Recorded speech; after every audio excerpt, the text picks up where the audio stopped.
Nobody's my meat then after I eat his friends. Others come first. There's a noble gift now. Even as he spoke, he reeled and tumbled backward, his great head lolling to one side, and sleep took him like any creature.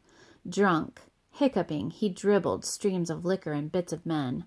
Now, by the gods, I drove my big hand spike deep in the embers, charring it again, and cheered my men along with battle talk to keep their courage up. No quitting now. The pike of olive, green though it had been, reddened and glowed as if about to catch. I drew it from the coals, and my 4 fellows gave me a hand lugging it near the Cyclops, as more than natural force nerved them.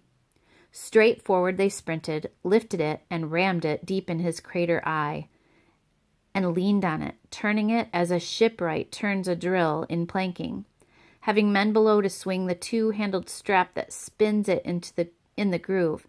So, with our brand we bored that great eye socket while blood ran out around the red-hot bar. Eyelid and lash were seared. The pierced ball hissed and broiling. The roots popped. In a smithy one sees a white-hot axe head or an adze plunged and wrung in a cold tub screeching steam, the way they make soft iron hale and hard. Just so. The eyeball hissed around the spike. The Cyclops bellowed, and the rock roared around him, and we fell back in fear. Clawing his face, he tugged the bloody spike out of his eye and threw it away, and wild hands went groping. Then he set up a howl for Cyclopes who lived in caves on the windy peaks nearby.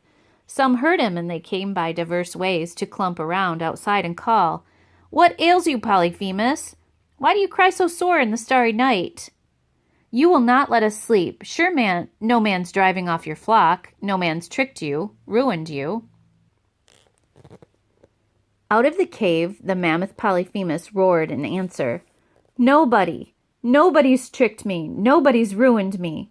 To this rough shout they made a sage reply, "Ah, well, if nobody's played you foul there in your lonely bed, we're no use in pain given by great Zeus.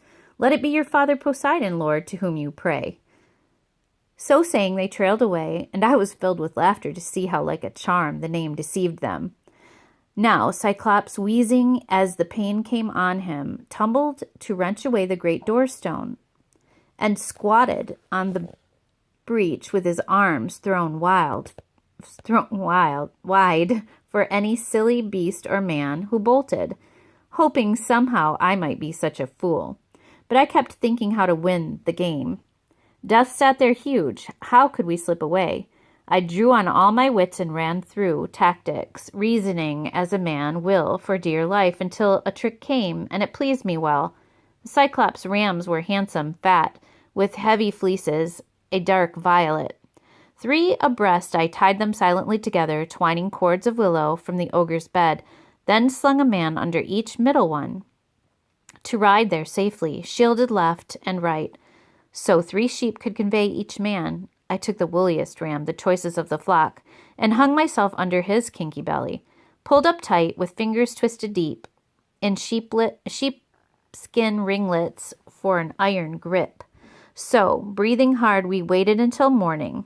When dawn spread out her fingertips of rose, the rams began to stir, moving for pasture, and peals of bleating echoed round the pens, where dams with udders full called for milking. Blinded and sick with pain from his head wound, the master stroked each ram, then let it pass.